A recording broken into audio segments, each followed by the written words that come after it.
요즘에 큰 혁신은 미국에서 다 하는데 한국 시장을 목표로 하는 한국 스타트업에게 투자를 할 이유가 있을까? 마이크로소프트, 구글, 피그마 같은 데서 한번 업데이트를 할 때마다 와, 스타트업 진짜 한 1000개씩 망한다, 이런 이야기들이 나오고 있죠. 반복 매출이 10억 정도 발생을 하는데 기업 가치는 2,500억, 3,000억 혹은 그 이상 평가받는 경우들도 있었죠. 근데 이 제너레이티브 AI 시대가 오면서 상황이 조금 많이 바뀌고 있습니다. 산업에 대한 의구심도 조금씩 생겨나고 있습니다.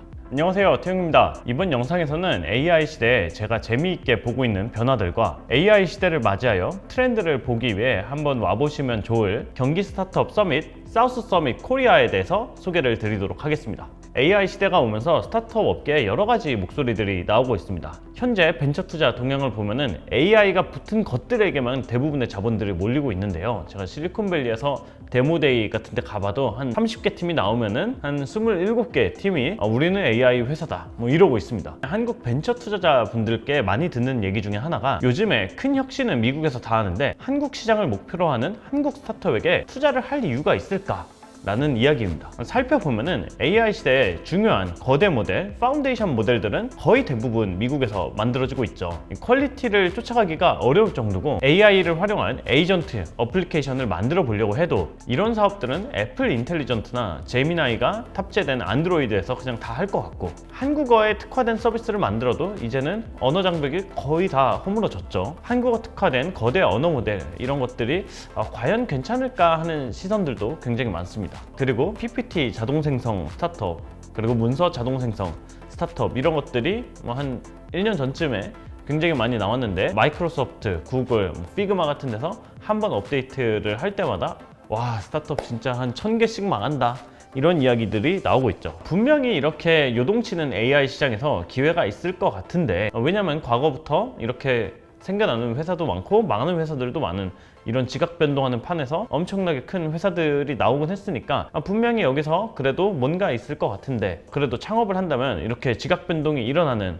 요동치는 시장인 미국에 가서 해야 되는 거 아니야? 라는 시각이 있습니다. 그래서 저도 실리콘밸리 팔로알토에서 저희 오피스 겸 창업자들을 위한 쉐어하우스를 운영하고 있는데 창업자분들이 방문하는 숫자가 제이커브 그리듯이 늘어나고 있어요. 그리고 또 이런 시각도 있어요. AI 이전에 가장 인기 있는 종목이 뭐였냐, 벤처 투자 시장에서 가장 인기 있는 종목이 뭐였냐 라고 한다면은 단연 B2B 사스였습니다. 이 B2B 사스가 뜨기 시작했던 거는 클라우드 컴퓨팅 때문인데요. 업무 효율화를 필요로 하는 기업이 스스로 구축하기 어려운 어떤 소프트웨어를 다른 회사에서 만들어서 도입을 시키고 이제 그걸 통해서 월 이렇게 꼬박꼬박 반복 매출을 발생을 시키면은 이탈이 거의 없으니까 굉장히 매력적인 사업으로 주목을 받았습니다. 그래서 이런 지표들이 한때 굉장히 유행이었죠. ARR, Annual Recurring Revenue, MRR, Monthly Recurring Revenue, 이런 개념들이 굉장히 유행을 하곤 했었는데, 이런 반복 매출이 얼마나 고평가를 받았었냐면 반복 매출이 10억 정도 발생을 하는데 기업 가치는 2,500억, 3,000억 혹은 그 이상 평가받는 경우들도 있었죠. 근데 이 제너레이티브 AI 시대가 오면서 상황이 조금 많이 바뀌고 있습니다. 예전에는 15명, 20명에서 만들어야 되는 소프트웨어 개발을 지금은 이제 잘하시는 분들은 한 2~3명이면 충분하다, 혼자서도 충분하다, 이런 말씀들을 많이 하시잖아요. 소프트웨어를 개발하는 게 그만큼 쉬워졌다는 얘기인데요. 필요한 솔루션을 직접 구축하는 회사들도 많아졌고, 또 이 사스 자체를 AI를 기반으로 근본적으로 다시 설계하는 회사들도 우후죽순 튀어나오고 있는 상황이다 보니까 기업을 운영하시는 분들이라면 다 그런 AI에 대한 포머가 있잖아요. 뭔가 쫓아가야 될 것 같고 3년차, 5년차 스타트업에서 만든 사스를 도입하는 것보다 요새 AI 좋다던데 신생 AI 스타트업의 물건을 한번 써보자 라고 하면서 몇 달 써보고 이제 또 다른 걸로 갈아타고 이런 일들이 발생하고 있는 거죠. 그래서 ARR, MRR에 대한 어떤 리텐션, 어떤 고객 유지 자체가 굉장히 많이 낮아지고 있다, 이런 것도 있고, 기업들이 규모를 또 많이 줄이기 시작을 했죠. 실리콘밸리 회사들이 대규모 인력 감축을 했고 작은 회사들도 마찬가지다 보니까 사스 비즈니스를 하려면은 경기가 좋고 사람을 많이 뽑아야 되는데 이제 또 상황이 그렇지 않다 보니까 이 사스 비즈니스 산업에 대한 의구심도 조금씩 생겨나고 있습니다. 우리도 미국을 쫓아가야 되고 우리도 자체적으로 대규모 언어 모델 같은 거를 구축을 해야 된다라는 시각도 있지만 쫓아가는 것보다는 이럴 때일수록 한국이 잘하는 거에 집중을 해야 된다라는 시각도 있죠. 한국이 특별히 잘하는 것은 문화, 컨텐츠, 반도체 같은 것들이 있습니다. 특히 저도 미국에 한 7년 정도 왔다 갔다 하면서 많이 느낀 건데 확실히 한국인 대하는 게 너무 많이 달라졌어요.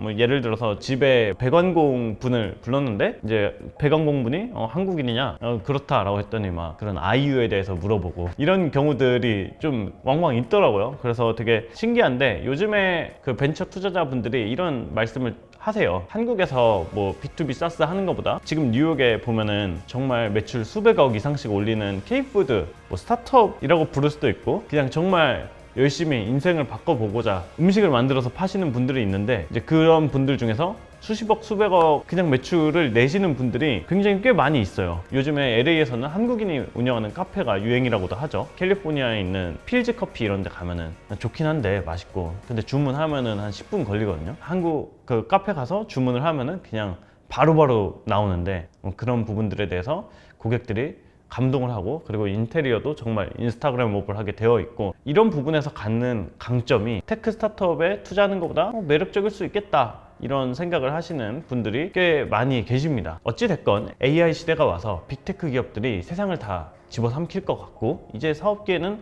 없을 것처럼 보이지만 여전히 훌륭한 벤처 투자자들은 남들이 하지 않는 딜을 해서 수익을 올리고 어디에나 항상 기회는 있다는 뜻이죠. 제가 요즘에 관심 갖고 지켜보는 스타트업이 몇 개가 있는데요. 첫 번째는 12랩스입니다. 이제 한국에서 국방부 사이버 보안 팀에서 군복무를 하다가 선임, 후임들과 같이 나와서 실리콘밸리 가서 창업을 했고 엔비디아, 삼성 등으로부터 투자를 받으면서 현재 세계에서 가장 빨리 성장하는 AI 스타트업 중 하나로 리스트업이 되기도 했는데 여기가 뭘 하는 거냐면 영상을 생성해주는 오픈 AI의 소라 모델하고 어떻게 보면 이제 비슷한 거를 하는 건데 예를 들어서 몇 시간짜리 영상 클립이 있는데 이 장면 찾아줘 하면은 찾아주고 영상을 생성해주기도 하고 그리고 이런 것들을 응용해서 뭔가 부가적인 어플리케이션을 만들 수 있도록 도와주는 파운데이션 모델을 하고 있습니다. 이런 사업 구글이나 오픈 AI가 있는데 누가 어떻게 해? 라는 생각이 들 수도 있겠지만 정말 젊은 창업자들이 모여가지고 이렇게 엔비디아에서 수백억의 투자까지 이끌어낼 정도로 똑똑하고 열정있고 야심 있는 사람들이 모이면은 무섭다 라는 거를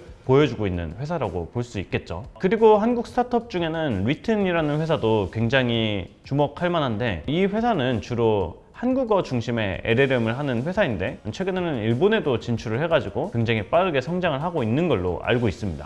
AI 잘 모르는 사람들도 자신의 프롬프트를 쉽게 쓸 수 있게 하고 학교나 공공기관에서도 굉장히 많이 사랑받고 있는 걸로 알고 있습니다. 또한 며칠 전에 유니콘이 된 회사인데 AI 반도체 회사 리벨리온이 있죠. 국내 반도체 팹리스 가운데 가장 두각을 드러내고 있는 스타트업인데요. 특히 AI 반도체 기술력 검증 테스트 ML퍼프에서 세계 수준의 성적표를 받으며 한국 반도체 생태계의 저력을 보여주고 있습니다.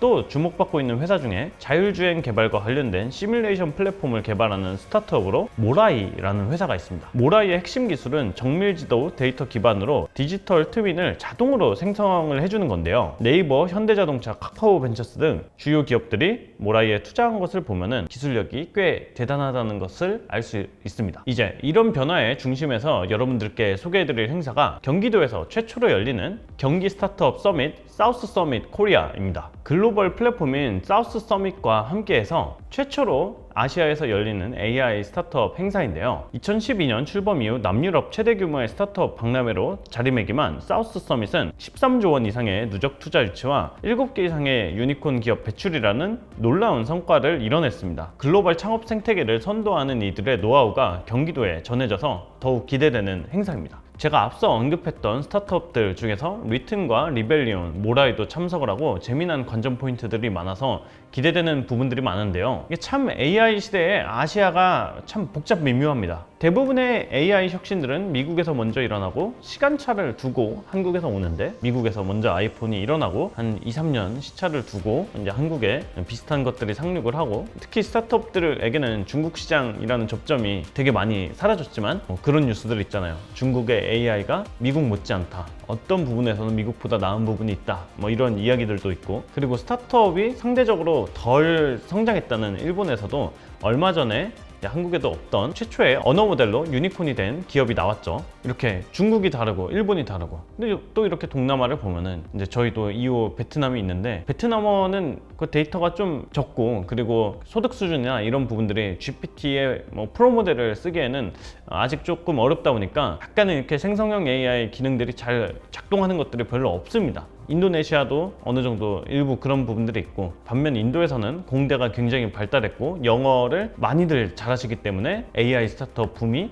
미국 못지않게 일어나고 있죠. 아시아에 빠르게 성장하는 다양한 나라들이 많고 각각의 환경들이 다르고, 그런데 인구는 또 많기 때문에 어떤 흥미로운 이야기들이 오고 갈지 기대가 많이 됩니다. 이번 경기 스타트업 서밋에서 이런 부분에 대해서 글로벌 연사들이 오셔서 AI에 관한 다양한 인사이트를 나눌 예정입니다. 특히 UCLA의 데니스 홍 교수님, 라쿠텐 심포니의 손승현 대표, 카이스트 최재식 교수님, 실리콘밸리 파리 스타트업을 운영하는 이기아 대표님 등이 주요 연사로 참여를 하시면서 기대를 모으고 있는데요. 현장에서 직접 겪은 경험과 교훈, 인사이트를 들을 수 있기 때문에 좋은 기회가 되리라 생각합니다. 뿐만 아니라 AI를 통해 혁신을 꾀하고 있는 대기업, 스타트업들이 대거 참여할 예정인데요. 요즘에 정말 핫한 기업이죠. 엔비디아를 비롯해 아마존 웹서비스, 네이버 클라우드, 카카오 엔터프라이즈, 라쿠텐의 프로그램 세션도 만나볼 수 있습니다. 그리고 앞서 소개드린 한국의 AI 분야 대표주자 리벨리온, 뉴빌리티, 42마루, 리튼의 세션을 만나볼 수 있다고 하니 충분히 시간 내셔서 찾아와 주시면 좋을 것 같습니다. 이번 행사에서 제가 특별히 기대하는 코너들이 몇 가지 있는데요. 첫 번째 기대되는 세션은 생성 AI K 스타트업 세계를 향하다입니다. 여기에서는 한국을 대표하는 AI 리딩 기업들이 글로벌 성공 스토리에 대해서 이야기를 나눠줄 예정이에요. 또 하나 기대되는 세션은 AWS 스타트업 펀딩 프로그램의 석세스 스토리인데요. 세계적인 기업인 AWS의 스타트업 펀딩 전략에 대한 실질적인 이야기를 들려줄 거라고 하니까 글로벌 창업을 하실 분들께 굉장히 유익한 코너가 될 거라고 생각합니다. 네트워킹도 많이 준비가 되어 있는데요. 특히 국내외 투자자들과의 1대1 미덕, 한국 그리고 글로벌 대기업과의 오픈 이노베이션 기회, 이런 것들은 스타트업들에게 아주 꼭 필요한 부분이다 보니까 잘 알아보시고 기회를 꼭 잡으셨으면 좋겠습니다. 9월 25일 광교 스타트업 컨벤션 센터와 판교 스타트업 캠퍼스에서 여러분들을 만나뵐 수 있기를 기대하겠습니다. 많은 관심과 참여 부탁드립니다.